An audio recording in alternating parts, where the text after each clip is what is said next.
Welcome to Raji multi vlogs. ఎలా ఉన్నారు? నేనైతే చాలా బాగున్నాను, మీరు కూడా బాగున్నారు అనుకుంటున్నాను. ఎండలు అయితే మండిపోతున్నాయి కదండి. వంటగదిలోకి వెళ్ళాలంటేనే భయం వేస్తుంది. అలాంటిది గంటలు గంటలుండి వంటగదిలో వంట చేయాలంటే అమ్మో, ఆ కష్టాలు అయితే మాటల్లో చెప్పలేనివి. సో అందుకోసమే చాలా త్వరగా ప్రిపేర్ అయిపోయే రెసిపీస్ని మనం ప్రిపేర్ చేసుకోవాలి. అలాంటివి ఒక రెసిపీని నేను మీకు ఇప్పుడు చూపిస్తున్నాను. దోసకాయ పప్పు పులుసు 10 నిమిషాల్లో రెడీ అయిపోతుంది. వండుకోవడం కూడా చాలా అంటే చాలా ఈజీ అండి. అందులోనూ పెసరపప్పు ఎండాకాలం చలువ చేస్తుంది ఒంటికి. మరి అది ఎలా ప్రిపేర్ చేసుకోవాలో ఇంకెందుకు ఆలస్యం, చూసేద్దామా అండి. దీన్ని ప్రిపేర్ చేసుకోవడానికి ముందుగా ఒక బౌల్ తీసుకొని ఒక చిన్న కప్పు పెసరపప్పునైతే బాగా శుభ్రంగా కడిగి ఒక్క 5 మినిట్స్ నానబెట్టుకుంటే సరిపోతుంది. ఇది నానేలోపు మనం వెజిటేబుల్స్ ప్రిపేర్ చేసేసుకుంటే మనకి ప్రాసెస్ అనేది చాలా ఫాస్ట్గా అయిపోతుంది అనమాట. ఎండాకాలంలో వాటర్ వెజిటేబుల్స్ ఎక్కువగా తీసుకోవాలండి. అలాంటి వాటిల్లో దోసకాయ, సొరకాయ ఇలాంటివి చాలా ముఖ్యమైనవి అనమాట. అందులో పెసరపప్పు కూడా చాలా హెల్దీ, ప్రోటీన్ సోర్సు ఎక్కువగా ఉంటుంది. సో ఇలా వాటర్ వేసి పక్కన పెట్టుకోవాలి. ఇది ప్రిపేర్ చేసుకోవడానికి మరీ ఎక్కువ ఇంగ్రీడియంట్స్ ఏవి అవసరం లేదండి. మంచి ఎల్లో కలర్ వచ్చిన దోసకాయలు ఒక 2 నుంచి 3, టొమాటోలు ఒక 2 నుంచి 3 తీసుకోవాలి. దోసకాయల్ని పైనున్న తొక్కు మొత్తం కూడా నీట్గా తీసేసుకోవాలన్నమాట. పీల్ చేసుకున్న దోసకాయల్ని కట్ చేసుకుని లోపలున్న గింజలు అనేవి నేను ఇక్కడ తీసేస్తున్నాను. అంటే గింజలు అందరూ ఇష్టపడరు, మా ఇంట్లో మేము గింజలు తినము. ఒకవేళ మీకు గింజలు ఇష్టము అనుకుంటే మీరు ఖచ్చితంగా ఉంచుకోవచ్చు.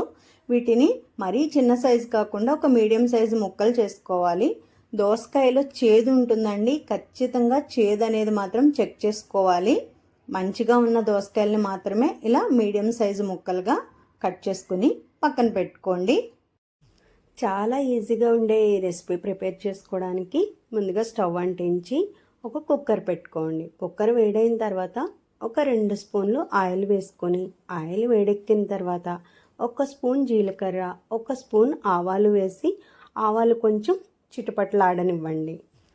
ఇప్పుడు సన్నగా తరిగిన ఉల్లిపాయ, 2 పచ్చిమిర్చి కూడా వేసి వేగాల్సిన అవసరం లేదు. మళ్ళీ ముందుగా కట్ చేసి పెట్టుకున్న దోసకాయ ముక్కలు కూడా వేసి ఒక్కసారి కలుపుకోండి. ఇప్పుడు ఒక 2 చిన్న సైజు టొమాటోలను తీసుకొని చిన్నగా కట్ చేసుకొని వేసుకోండి.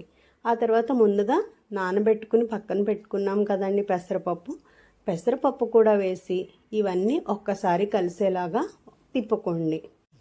ఇందులో రుచికి తగినంత ఉప్పు, మీ టేస్ట్కి తగినంత కారము, పసుపు, జీలకర్ర పొడి, ధనియాల పొడి వేసుకొని ఫ్రెష్ కరివేపాకు 2 రెమ్మలు వేసి ఒక్కసారి కలుపుకొని 1 గ్లాసు నీళ్లు పోసి మూత పెట్టి 2 నుంచి 3 విజిల్స్ రానివ్వండి.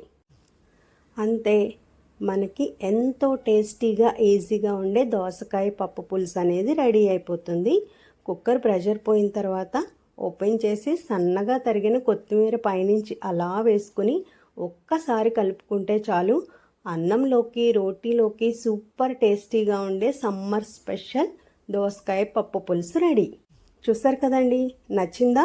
మీరు కూడా ట్రై చేయండి. మరింకెందుకు ఆలస్యం, వీడియో నచ్చితే ఒక లైక్ చేయండి, ఛానల్ని సబ్స్క్రైబ్ చేసి సపోర్ట్ చేయండి. ఇలాంటి మరిన్ని ఈజీ టేస్టీ రెసిపీస్ కోసం రాజీ మల్టీ వ్లాగ్స్ని ఫాలో అవుతూనే ఉండండి. అన్నట్టు మన వీడియోస్ని ఫ్రెండ్స్ అండ్ ఫ్యామిలీస్కి షేర్ చేయండి.